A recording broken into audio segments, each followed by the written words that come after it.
Hi everyone, I'm Jiaqing, I'm a current postdoc here. So today I'm going to talk about the result somehow related to efficient quantum algorithm for some tasks in chemistry physics. So this is joint work with Nathan and Ojas and Chasanya and Andrew.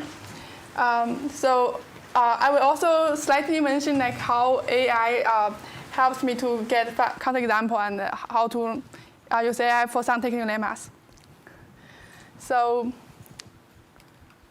to begin with, I wish to give you very high-level intuition about what's the goal and what's the motivation. So the motivation of this talk is try to, try to find candidates for quantum advantage in chemistry physics, or try to answer one of my favorite questions, which might happen to be one of your favorite questions, like, if we have quantum computer tomorrow, what should we use it for?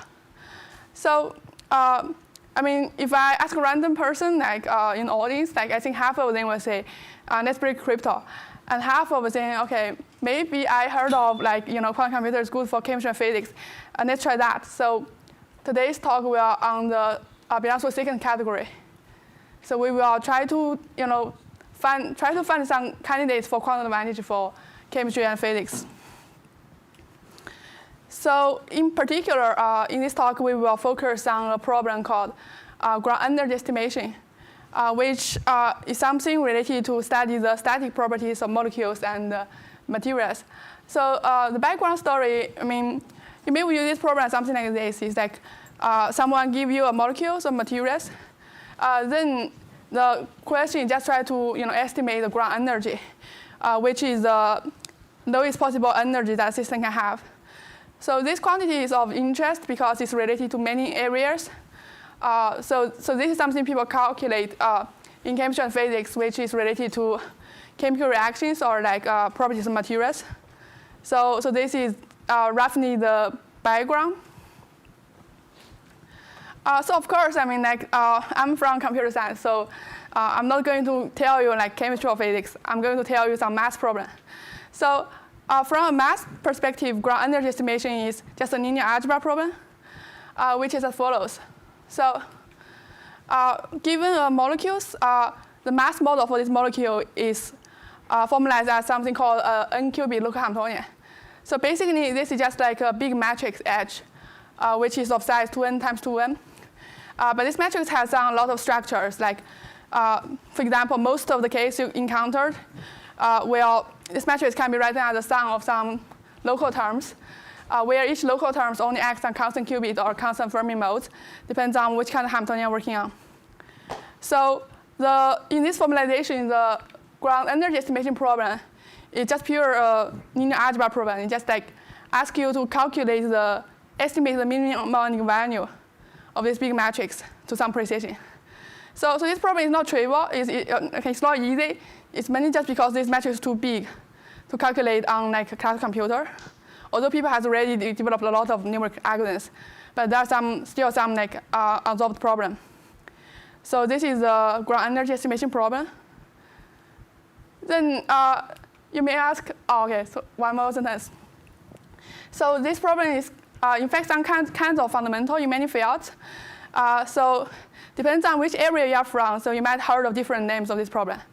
So if you were from computer science, I would say you might have heard of this problem in terms of quantum analog of 3 set. So for classical satisfactory problem, it will correspond to the problem formalized here, but restrict this edge to be diagonal. And if you come from quantum info community, the decision version of this problem is formalized as local Hamiltonian problem. And if you come from physics or chemistry background, this problem is in fact one of the problems in electronic structure. So it basically studies the interactions between molecules and electrons. So that's the background. You may ask, you talk about a lot of things, what's new here? So today our focus would be, or our goal would be try to thinking about this problem in terms of quantum advantage. So more specifically, our goal will try to identify a class of natural Hamiltonians, where natural, something people in chemistry physics care about, and they study that. And our goal is try to find such Hamiltonian where the ground energy estimation is quantum easy, which can be used as candidates for quantum advantage, and where there are not known to be classical easy. So here I relax the hardness results from some rigorous hardness to some very heuristic hardness. So here may not basically means like at least we don't know like polynomial algorithm, and the chemist or friends told me like this is not a very easy task. So this is our goal. So any question about this? Pick this slide. Okay, so then let's go into more details. Before I start talking about what's our results, I kind of want to give you a very high-level overview and give you some intuition about, what's happening in this field. So as I said, our goal is try to, propose candidates for quantum advantage. And as I said before, this is, so in fact, the ground energy estimation is one of the most promising candidates for quantum advantage, and it is, well studied for both the theory community and the more practical community. So when we think about this problem, I think the first thing I want you to know is say from a theoretical perspective, if you're looking at the literature in TCS, you will quickly know this problem in general is very hard. It's known to be QMA-complete for almost all the possible variants you may think of in terms of TCS language. So from this perspective, I think the result is kind of negative, which says in general, there's no efficient quantum algorithm. But the positive side is this never stops the practical people try to solve this problem. And if you really talk with them, and after some time, you might realize, so the hardness results we get in our TCS community is kind of different, slightly different from what they were working on. So in case you're curious, I used to give a talk at Siemens, which is related to how Hamiltonian complexity differs from quantum chemistry, where I explain the difference. So a short answer is for many practical models, there's no QMA hardness result. So in fact, in the practical community, people propose, to propose quantum advantage candidates for many specific molecules or models. But however, even the proposal on the models, one important thing I need to mention is so their result is kind of or their efficient quantum algorithm is kind of conditional, in the sense that so if you look at the details of all the algorithm, they need to make a kind of non-trivial assumption. So the algorithm is basically something like this. It's so assumption is imagine in the beginning of the algorithm, we magically have a guided state, which is we magically assume we have an initial state that has 1/point overlap with the ground state. Then all the problem just reduced to perform a QPE and how to optimize this QPE. So personally, I think this assumption is kind of non-trivial. I believe it will work in some case, but I think we should have better understanding. It's not only a problem of whether we need rigorous result or not. So in case you're curious, in fact, there are discussions among chemists about whether this assumption is valid or not valid for some cases. So, okay, in summary, all I want to say is even this problem is it's extensive studied, but I don't think we have very good understanding of this goal. Any question? Are there any conditions that choose a guided state? Choose the guided states? Yeah. Any specific? So it's very heuristic. It's basically something like this. It's since all those models has existing classical algorithm, so they just propose to use this the output of the classical algorithm as the input of quantum algorithm. Would you consider the models that I talked about yesterday to be towards this same thing? Yeah, it's the same thing as the next page. Okay. Yeah. So as I said, even I think this is a very important problem, and even this problem has been studied for many years. We don't have very good understanding, but recently there are some progress. Yeah, Benjamin's like he gave a talk yesterday, which gives another model like for the same question. So any question here? Okay, so it's good. So then let's go to like what's new here. So yeah, our goal is to try to search or propose candidates for quantum energy. Then what's our candidate? So our result is showing like quantum impurity model is one such class. So more specifically, like we show like for quantum impurity model, there is a efficient quantum algorithm for ground energy estimation to arbitrary one-over point precision. And the way we show it is not by assuming there is a good Gauge state. Instead, we explicitly constructed the Gauge state. So we show a particular state, is a good Gauge state.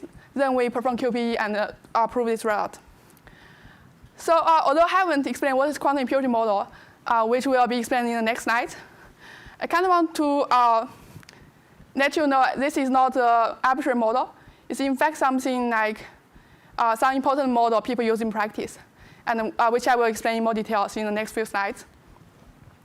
But before that, I need to explain like, since for our goal, it's not only something we want efficient quantum algorithm, we also kind of want some evidence to say this is not classically easy. So whether this can be dequantized, like I cannot make a very confirmative answer to you. So all I can say is like, so the previous upper bound, best upper bound for this is by Bravyi&Gosset, where they show like for this problem there is a quasi-polynomial-time algorithm, classical algorithm, and they can also show this inside QCMA. So based on this QCMA result, if some of the witness information is known, then you can show this in BQP. This is what is known before. And I think this result at least suggests like this problem is not that easy. And also like as I said, like this model is widely studied by numerics people. So I do ask my numerics friends. They told me like yeah, so like this is definitely harder than like mean field theory. And what they were doing is try to optimize the algorithm, but it's unclear whether the algorithm is quasi-polynomial or is polynomial with large degree. But anyway, like compare our result and previous upper bound. So I think our work at least like indicates this might be potential super polynomial quantum speed up for this problem. Any question? Yeah, and here I want to give two more remarks. So the first remark is about the potential super polynomial speed up. So I have to mention like this problem has been well studied and has a lot of numeric methods, including some tensor methods and like Monte Carlo methods, which might be helpful if you want to dequantize this algorithm. And another comment is about this super polynomial speed up. So I think as theory people, like all of us, like very much like exponential quantum energy, and a few years ago, I kind of feel super polynomial speed up. That makes sense. But now I changed my mind after listening to some talk of chemists. So in case you want to know why I think super polynomial speed up might be a better target, at least for the near-term devices, I suggest you to watch a talk from Chen. I find it very inspiring. So this is our result. Any question about the result itself?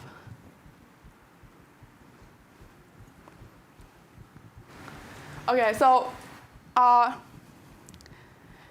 yeah, then like let me go into more details about like what's the impurity model, and what's the intuition that this model may not in BPP but in BQP, and more results and like technical details. So let me first explain what is this model. So yeah, I feel free to ask a question like at any time, because this model might be a little bit abnormal for most CS audience. So the background of this model is like quantum impurity model. In fact, describes the free Fermi mass coupled to a small but surrounding technical impurities. So I know, I mean, yeah, like this sentence might not make sense to most CS audience, but I'm from computer science, so I want to convince you I'm going to explain this just in math. So feel free to ask questions if you get confused. So you may ask, okay, what's a math model? So the math model is as follows.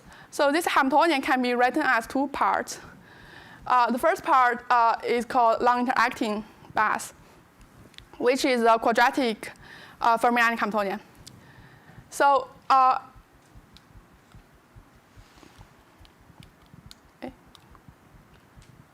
so like this H0, I mean, it's just like so H0 equals I divided 4, where I is the imaginary number, and the summation is over all the possible combination of Majorana modes, where Hjk is just a complex number, and the Cj, Ck are the Majorana Fermi operators.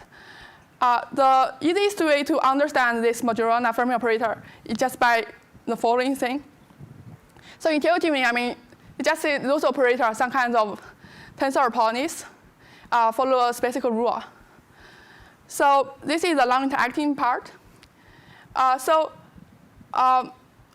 mean, like, if you ask GPT, GPT will tell you, like, this non-interacting part is easy classically. Like, you can simulate this part by solving a n by n linear matrix. So the real hard part is from the impurity. So in this, like, the impurity, I mean, it's just a product of those Majorana operators on constant modes. So for example, this impurity term can be C1, C2, C3, C4. So it's anything which is, you know, larger than quadratic. So I mean, the degree of this polynomial is greater than 4, or greater than 2. But I mean, typically in fermionic Hamiltonian, like the number of those polynomials are even. So greater than 2 is 4, 6, or whatever. So if you 2 is easy. Yeah, 2 is easy. 2 is very easy. Yeah. So in case you find this model too abstract, I want to give you an example. So for example, if you ever heard of Fermi-Haber model, you could define an impurity model like based on this model. So the Fermi-Haber model contains two parts. Like the quadratic part is along the edges, which, as I said before, this is a non-interacting bus, which is easy. And in Fermi-Haber model, the hard part is the quartic part, which is on every vertex. So the impurity model, the corresponding impurity model will be I mean, you keep the quadratic part, but only allow quartic part on certain modes. So for example, like here I use a red square to include 4 modes. So you can define impurity model to only allow quartic term on these 4 modes. This will be an impurity model. What? Is there like a relative weighting between the two? Like what does the impurity supposed to You mean what is weighting? So you mean the coefficients? Yeah. That can be arbitrary. Yeah. So yeah, it's very general. It does not need to be translation invariant or whatever. I guess I just mean like if the impurity is super small, can't you just ignore it and solve this? So that's a very good question. I will explain. So the short answer is no. Like even the impurity is constant size, it can greatly change the ground state. I will mention that later. So any question? Is this Hamiltonian local? You mean H0? Yeah. That's not yeah. It can be arbitrary. Oh, sorry, it's still too local. I mean, it does not necessarily to be geometry local. I mean, this is quadratic, right? Every term only contains 2 modes. It makes sense? But like, isn't like Cj like acting on multiple views? Oh, sorry. Yeah, yes. Yeah, if you map it back to cubic case, it's non-local. I see. Yeah. So this is the impurity model. Okay, I wish it's not too chemistry. So, I mean, okay, no matter you like this model or not, but I'm going to convince you this is an important model. Why? I mean, yeah, okay, let me say. So first, like, I mean, so there's the history of this model. Like, so this model was introduced by when people study quantum effects, which is related to the resistance of metal with impurity. But for our purpose is just to, is to understand, where you can potentially propose new candidates for quantum advantage. So I like this model is because it's a natural important intermediate model. So what do I mean? So it's a model lies in between classical and quantum. So for example, many people are talking about, we can use quantum computer to solve Fermi-Haber model, but I don't say how to do that. Then you might think about, or even you can do that. That might be too far away. It might need a lot of gates, whatever. Then you will think about, okay, what's the intermediate model I can try? So I think impurity model, in fact, is a good candidate because it's it's one of the standard popular method in the heuristic, in the practice side to solve strong interacting system. So for strong interacting system, it's just some system which is inherent in quantum, and the people think use classical computer to solve it is hard. So in the chemistry literature, or physics literature, there is a self-consistent loop which called dynamic mean field theory, which can reduce impurity model. Can reduce strong interacting system to an impurity model. So all the problems are kind of reduced to the solving the impurity model. But of course, I have to mention this loop itself is not fully rigorous, but it becomes popular because it really solves something. So I think that's something we could try. So that's a background. So I just want to mention I'm not the first person, I'm not the only person who noticed this might be a better candidate to tackle. There are some literatures already exist which says you can design hybrid quantum classical algorithm based on this observation. Okay, any question on this model itself? Okay. So then let's go to the most important page on this talk. And after those pages, you can feel free to fall asleep. So I have explained what is impurity model, at the right here, which contains the H0 part, which I claim to be easy, and the hard part, which is of constant size. As Matthew asked before, the most important thing we should intuitively understand is why this model is not in BQP. Okay, why this model might be hard, and why this model can be proven to be quantum easy. So before that, I'm going to give you 5 minutes crash course on fermionic modes. And I think that's all you need to know to start working on fermis.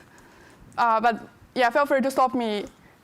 So the first thing I want to teach you is so in fermionic world, you can also define computational basis in a similar way as the cubic case. So what do I mean? So say as the Majorana operators, you can design something called raising operator is called AJ. So let's forget about all the fermionic background.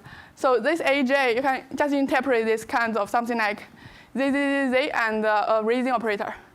And the effects of AJ just raise the 0 to 1. So it's just a flip. So based on this notation, the Fock basis is just a way for you to define a computational basis in Fermi world. So it's just a product of modes. So that's something, the details might not be that important. The only thing I want you to know is given a particular fermionic mode, you can define computational basis in this way. So any question here? So the second thing I want you to know is in fermionic world, there's a very powerful operation which is called change of Fermi basis. So what do I mean? So for any orthogonal matrix which is of size 2n times 2n, you can define a set of Majorana fermis by just doing a linear combination of the original fermis. So this corresponds to a this corresponds to a changeable basis in the sense that you can, again, we use AJ hat, the new fermis, as something like ZZX. So if you map this back to cubic case, this will correspond to something called match gate, which will correspond to something a very long trivial transformation, basis transformation in like the cubic case. But the real important thing I want to claim, and you don't really need to understand like, how this is done, but so use these kinds of basis changes like the free Fermi part. So the H0 part will be easy because you can always map this part to something to be really non-interacting one. You can map this part to like single qubit Hamiltonian, just the sum of the EJ. And the basis which diagonalize this quadratic part is called canonic basis. So yeah, so this is just a crash course. So that's all I think you need to know. So any question?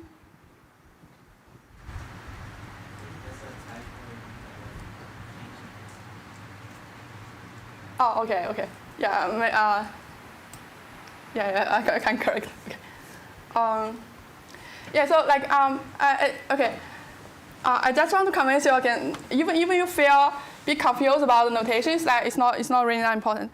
I just want the two things I want to mention is like first, in Fermi-Eck world you can define a basis, a computational basis, similar using bit string X. And the second thing is like in Fermi-Eck world you can change in basis by a very efficient way because you only need to do an n by n matrix multiplication. Okay, so then like, yeah, we are prepared to know like what's the most important intuition in this talk. It's like why impurity model may not be in BQP but may in BQP. So to understand this, we need intuition about how hard is this model. The first intuition, like as Mashu already mentioned, this model cannot be very hard. Because in some sense, this model is a constant size interacting system. Because we know H0 is somehow non-interacting and H impurity only acts on, for example, the first 4 modes. So in this case, like this model cannot be very hard.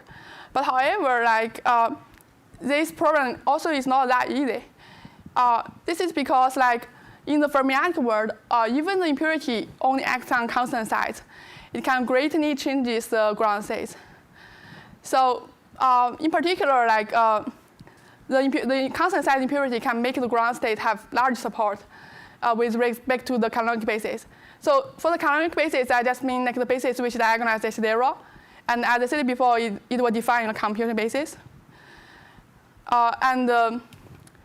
In particular, like in fact, you can construct counter example. So in the worst case, you could show like the constant approximation of the ground states in this basis will need like quasi-polynomial-time many bases to accumulate enough approximation. So this example is constructed by GPT, but I think like yeah, there must be other people know this example. Is it somehow like important that we're actually trying to construct the ground state, not just compute the ground energy? Like if you just wanted to estimate the ground energy, would that be easier? So we also have some results for ground states. So oh, okay. Yeah. But in general, like ground energy, we in fact, so I think in our case, they are similar. But there will be a slight difference about like whether you need to assume this Hamiltonian has a one point gap. I will say more details like in the next slides. Yeah. Why is the fact that it has like large support on canonical basis strings, like why is that like a bad thing? Because like the plus state has support on all the strings, but it's not a hard state. Yeah, based on the particular way you solve it, right? So like, if you can come up with other way of solving this model, it might be good. Yeah, but this is one of the way people solve this model. And like, as I said before, like this model is well studied by numerous people. Yeah, they also have a lot of other arguments, but it's not fast enough. But it's unclear whether it's really quasi-polynomial-time argument or whether it's n to the 6 or n to the 10.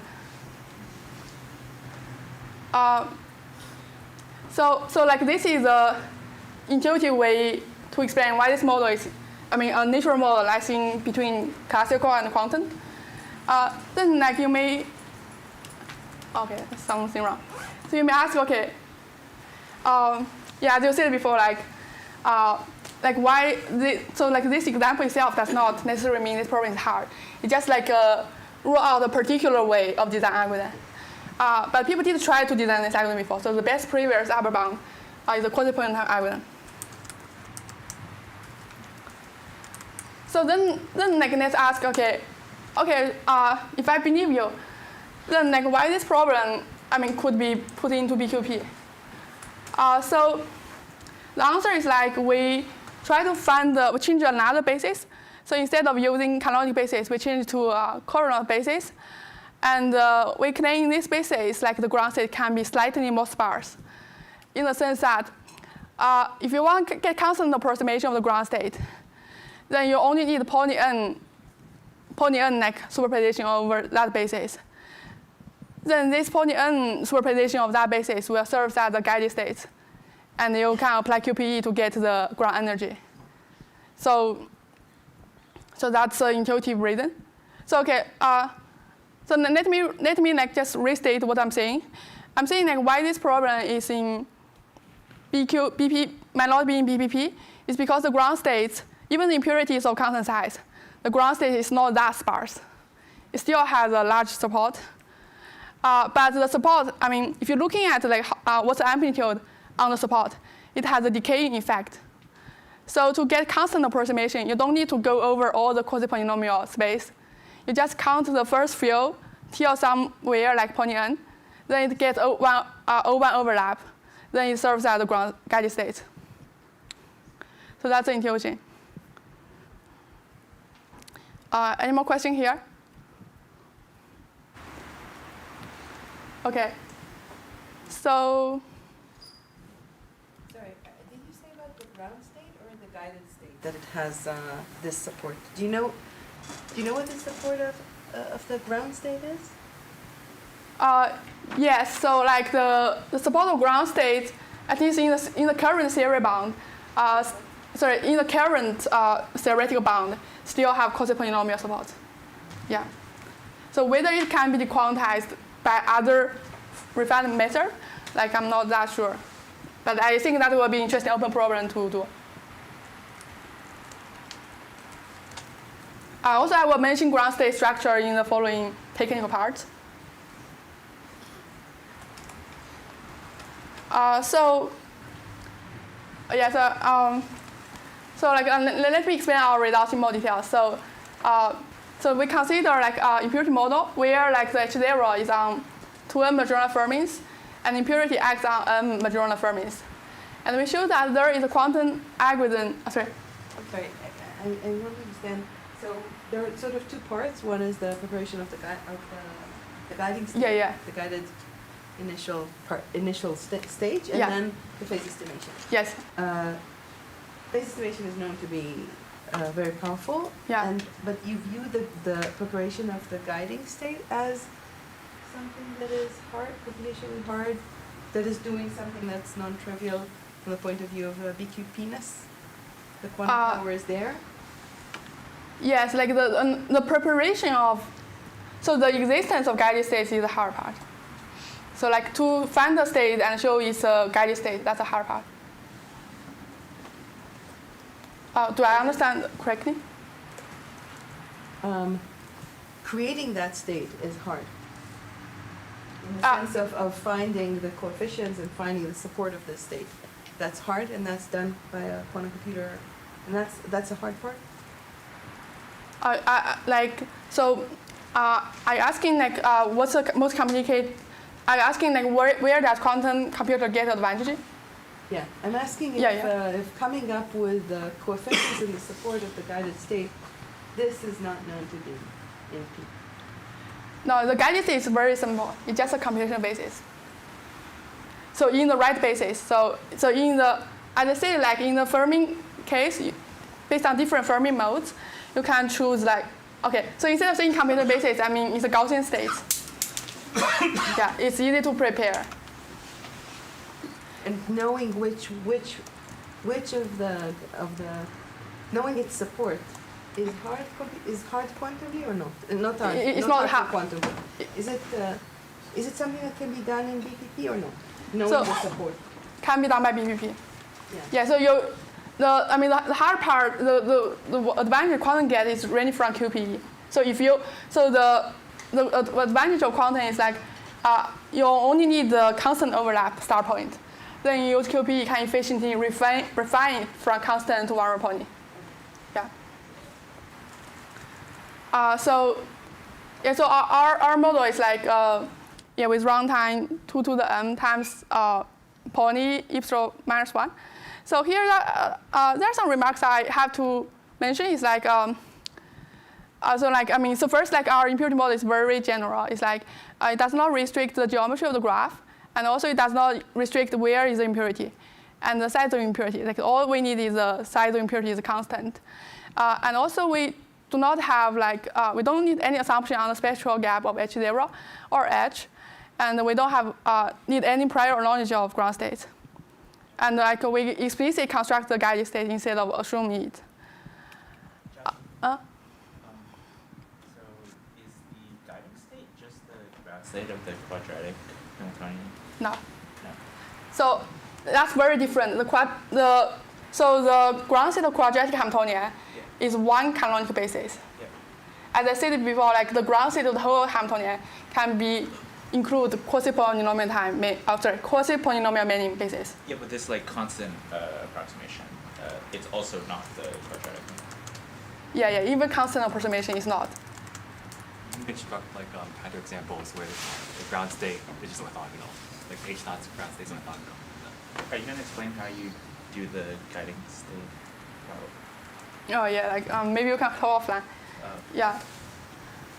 So then I have two remarks. The first remark is to answer Anna's question before, where he asked, whether we can prepare the ground state. So the answer is like, to prepare the ground state, we additionally need the spectral gap of the Hamiltonian to be one pony. So this is just because when you use QPE, you need to be able to distinguish the minimum eigenvalue and the first eigenvalue. And another remark which makes our result less powerful is like we have 2 to the m dependence on the 2 to the m dependence. So like our runtime is exponential in the impurity size, at least in the worst case. But this is consistent of what we believe. Like, this implies the proposed algorithm cannot directly solve Fermi-Haber model, because when you increase the size of impurity, like, you finally reach its Haber model. So compared to previous work, I can write a table. So our results is to show some general case, and for inverse point polarization, we can prove it's in BQP. And the previous results, as I said before, like for the same setting, they can prove this is a quasi-polynomial-time algorithm. And in case you are, and previously, so as I said before, like, all the potential quantum advantage really comes from the precision. So if you relax the precision from one pony to constant, this problem is inside BPP. And if you are a physicist, you might care about some special case where we can also show this is in BPP. So like the last two cases are just some special case. So a very important thing I kind of want to mention is like, so impurity model cannot be very hard because it can always be mapped to a 1D model. Although like if 1D model is constant gap, this will be classically easy. But in impurity model, it can be gapless, which means the spatial gap can be one pony. So, any question here? Okay, so in summary, like we have a BQP results, and then like let's go to some use the left 20 minutes to talking about some like technical parts. So I will first, as many audience asked before, like, so in fact the guided state is constructed from some characterization of ground state structure, and then like there are some SDP, and you do some fancy stuff here. So like the first thing we are going to talk about is the ground state structure. So when I say ground structure, it might be a bit strange because ground state is our target. Before I understand our target, how do I characterize structure? So in fact, in the Fermi algebra, you can have some ways to define something called covariance matrix. So what is covariance matrix? So covariance matrix, so like for a ground state phi, and for a state of Fermi modes, B1, Bn, so B1 and Bn you can just view as canonical modes. The corresponding covariance matrix is just an n by n matrix, which corresponds to the second moment of those kind of operator. So in case you forget what is Bj, so Bj dagger is just something like flip 0 to 1. So this is covariance matrix. So you may ask, okay, how does this covariance matrix relate to ground states? How we use this? So the way the covariance matrix is being used is because it gives a lot of statistic information about the occupation. And in case you don't like the word occupation, you might view just as the expected Hamming weight. So what do I mean? So if phi is summation over, if you write the ground state just as what the notation in the cubic case, then the trace of this covariance matrix is the expected Hamming weight of these states. So for example, if you can prove the trace is small, this implies the state is sparse. For example, if you can prove the trace is of the log scale, then the support of phi you can prove is of quasi-polynomial many. And the support of phi will be the string x, where the Hamming weight of x is something of log scale. The two lines are not in the same basis, right? The second one should be in the canonical basis. So this definition is very general. So you can, in fact we will change the basis. So for any basis you can define a covariance matrix. Okay. Yeah. So in this page, I'm just saying you can use covariance matrix to somehow characterize the sparsity of ground states. Any more question? Okay. So in fact, all the related theory results, in fact, also the method people use in practice, is somehow using the sparsity of the ground state in different bases. So that's how people prove or design different algorithms, and this will influence the complexity or the speed of your algorithm. So I'm going to mention 3 bases, which is related to what Bravyi&Gosset is doing and what we were doing. So the first thing is in their paper, what the key theorem they prove is the eigenvalue of this covariance matrix will decay exponentially fast. So this basically implies the trace is small because you only have very few big numbers, and all the other eigenvalues just decay exponentially fast. And as I said before, this implies the support is a quasi-polynomial size. So this will naturally needs to quasi-polynomial-time classic algorithm.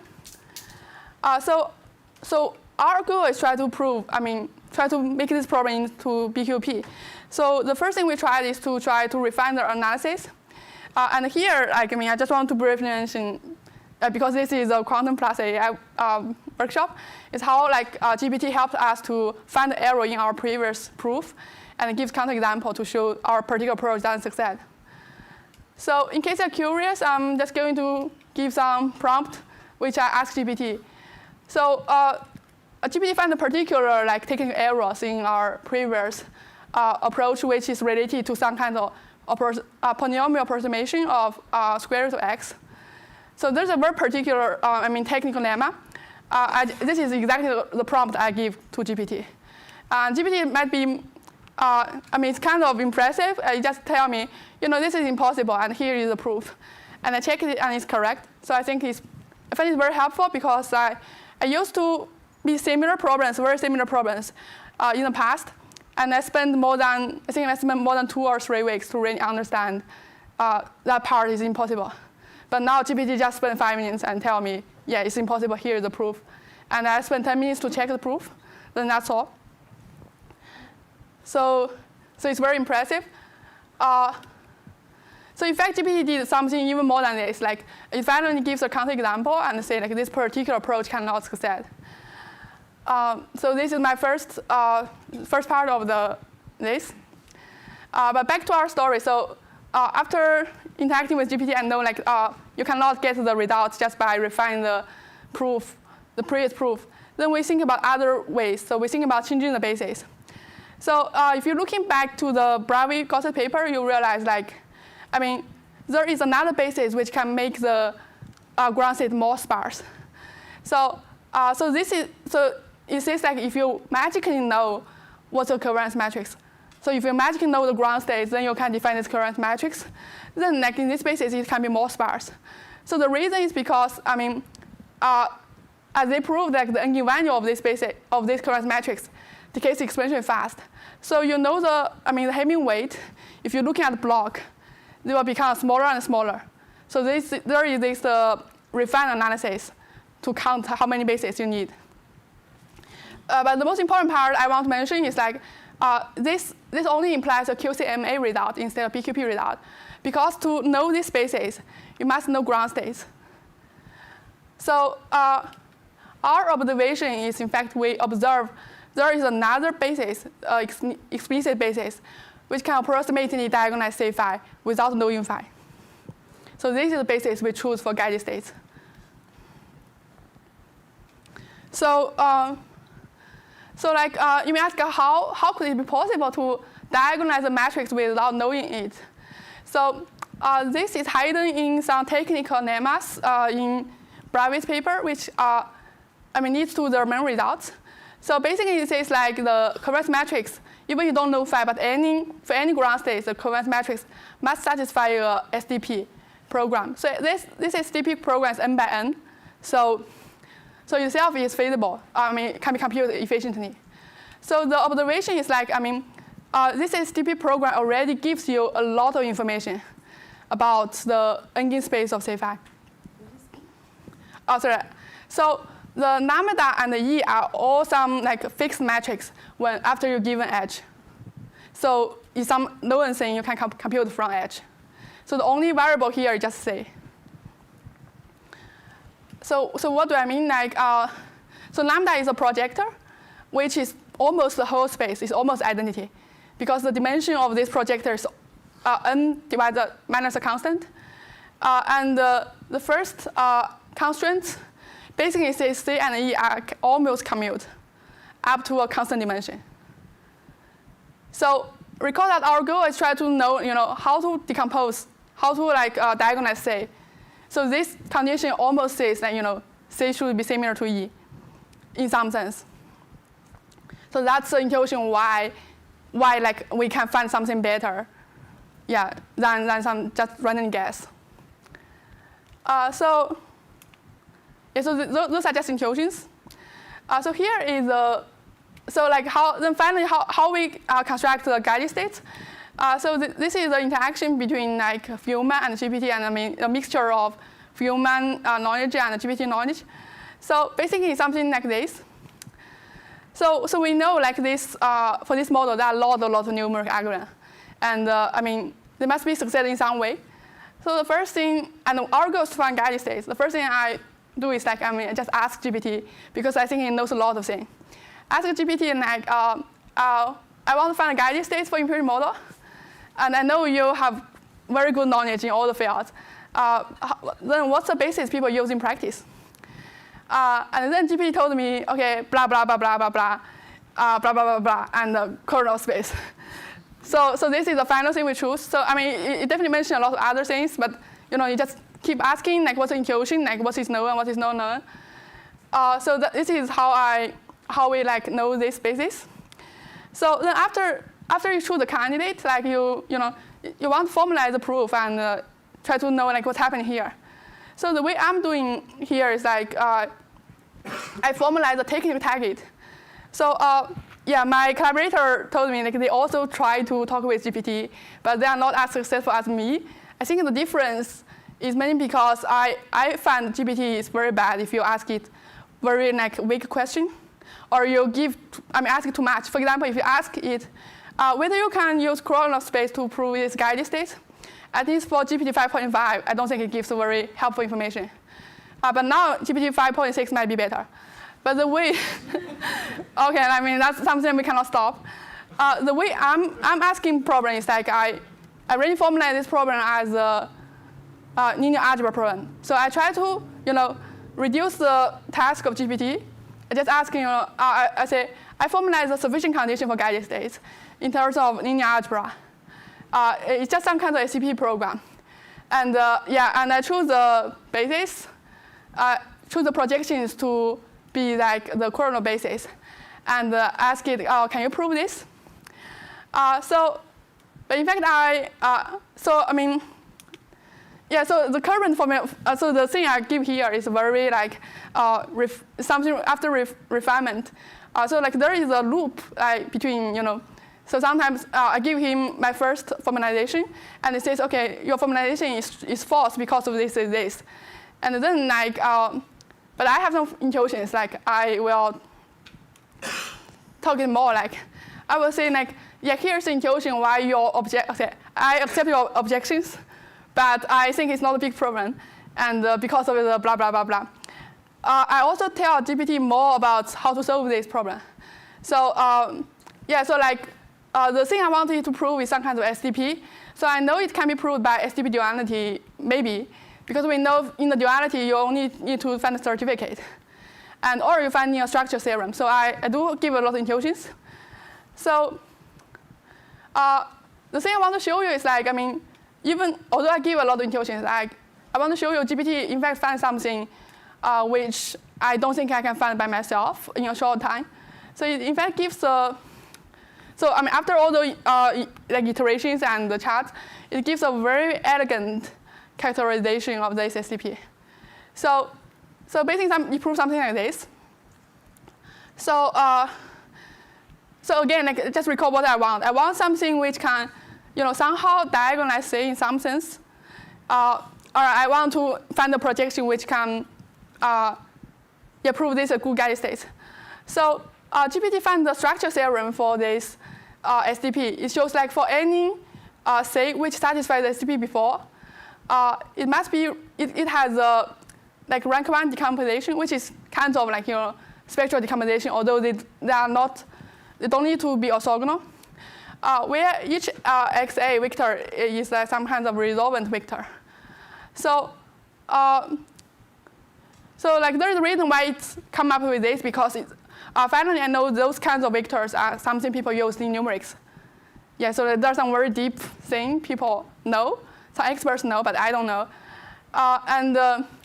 Based on this, you in fact can directly I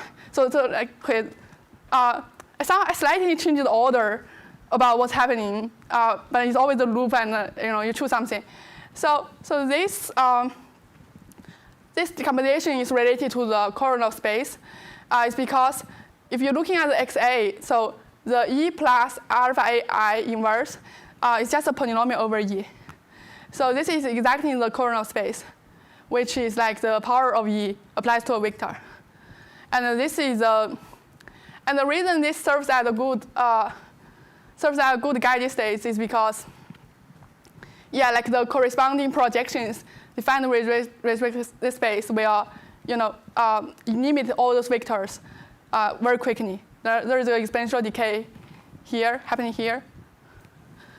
So this is the most technical part, which is a combination of human intuition and ask GPT what is known in the numerics. Any more questions here? Okay, so then let's go to, sorry. So after you know the basis, how do you choose the actual set of states? So the set of states, so it just so this basis is known, right? It's fixed. And then as I said before, the guided states. So okay, in this basis, you're just looking at 0, 0, 0, and 0. So you choose the first n. The first poly n states. And what you know is the first poly n state has O1 overlap with the ground state. Then first in this order? What do you mean the first? So this space defines so So this basis defines the computation basis. When I say order, I mean so combination space we can use bit string. Bit string is like 1, 2, 3, blah, blah, blah. I mean the first pointing n. Yeah, because the coefficients, you can prove the coefficients for those spaces are decaying. So you choose the first pointing n. So that's a guided state. Yeah. So it's explicit and constructible. Yeah, so, sorry, what's the question? Yeah, and so you said you can get a classical description of this. So with increasing p, presumably the cost of that classically increases exponentially in p. Yeah, yeah. And how does the overlap scale with p? Okay, I skip some details. So like the p is not the Hamming weight. So it's not something like the coefficient decays with Hamming weight. This is slightly more complicated than this. So yeah, I mean like yeah. So it's not that it decays slowly than that. Yeah, and this is a technical part. Is somehow it's slightly different from that. But for the do I understand the question? So I mean, you can use calc computer to find the basis, and you can use calc computer to enumerate the basis. But the thing is, like for polynomial, if you only need to allow to write down polynomial basis, you only get 101 overlap with the ground state. So like it's not precise enough. But for quantum computer, this is enough, right? Yeah. Yeah. I was just interested in the scale. The overlap. Yeah, I can tell you offline. Yeah. So yeah, okay. I'm in time. I'm on time. So finally, like summary and future work. So summary is like we show the impurity model is quantum easy. And the biggest open problem is whether this can be dequantized. I think that's something we should try hard. Yeah, or you can't find any evidence for classical hardness. Although I kind of doubt, I don't think it's possible to find like very rigorous hardness result because this is really a practical model. One more very important thing I want to mention is like the dependence on impurity size. I really think this part is very insightful because so like let's say if you're aiming for solving Haber model, like no matter whether you want to get rigorous result or like whatever numerical result, whatever like proposal you think it will work, I think you should first try impurity model because this is it's just a sub case. Like if you really have an algorithm you think might tackle quantum Fermi-Haber model, then like your algorithm must be able to solve your impurity model without this 2 to the m dependence. Yeah, so that's a prerequisite. And in fact, this is also one reason I kind of doubt whether we really have good candidates to solve Fermi-Haber model, because according to my experience, like all the numerics people or chemists I talk about, they told me their classic algorithm, has this dependence. So like it's a bit hard for me to imagine like use some guided states based on other algorithm could really get very large overlap with the Fermi-Haber model. Okay, that's all. Thank you.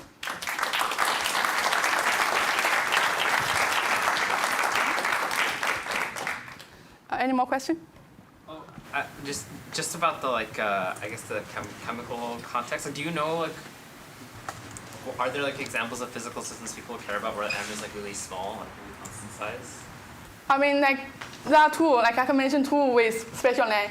One is called Anderson model. Okay. But for Anderson model, it's only one single purity.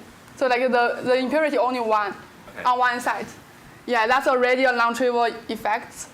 I think Condon model also has very small impurity size, 1 or 2. But I forget the details, but it's very small. Is this what you want to know? Yeah. But I mean, but like, they're not numerics. I think what I heard of it, I'm not expert, but what I heard of is like for Anderson model, people think it's kind of solvable because there's some difference between like how many impurities you have and how hard is the sign problem. And people told me like Anderson model like there are not serious sign problem, but when you increase the strongly independent orbital, when you increase impurity size, then this will be like a big sign problem that makes everything behave very different.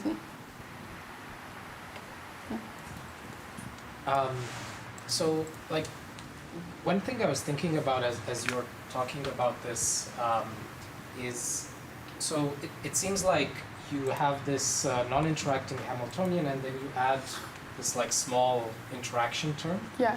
And depending on how big that interaction term is, you know, the problem can be harder and harder. Yeah. So I'm wondering if, like, you know, there's a more general way to view this as like interpolating hardness between BQP and all the way up to QMA. Yeah, I think that's a very good question. Yeah, I think I don't have a clear answer, but I think that's a very interesting question. I don't know. Also I don't know whether it's like a linear like this or is it sharp. Yeah. I'm not sure. Or like, do you know of any other families of Hamiltonians for which you could have something like this? I don't know. This is the only thing I know. Yeah. And this. So if you ask me how I come up with this, it's in fact along the past few years, I talked with a lot of people. So the thing is like a few years ago I talked with Garrett, and I tried to convince him there will be quantum advantage in some way. And then he said like, Jiaqing, if you solve impurity model, then I might start to believe you. But I mean, I'm not claiming I solve impurity model because there are so many questions in this field. And ground energy estimation might be the easiest task for the classic simulation. Yeah. Thanks. Add to that, it's kind of an orthogonal direction. Like some of the Hamiltonians that Ben talked about yesterday, like these Heisenberg or EPR Hamiltonians, like those have like transitions because of the sign of the code. I see. Like in certain classes they're easy, like QMA-complete, like stuff that the Toby qubit and along with that. So that's like an interpolation, but it's not quite the same as like increasing the size of something. It's more so that it has a sign problem. I see. Thanks. Any more questions? Okay, then thanks. Just one more thing. Okay. Oh, sorry. What's your question? Yeah, thanks for walking through everything. I think you had briefly talked about QPE and like where you use QPE. Yeah. So is that for both H0 and H impurity that you're using QPE, and you're just using like a trauterization for the Hamiltonian, or how are you setting that up? Yeah, so you just use QPE for the whole Hamiltonian, the H0 plus the impurity. So I mean, there's nothing fancy happens for this QPE, just standard QPE. Yeah. Thanks. Okay. Thanks again.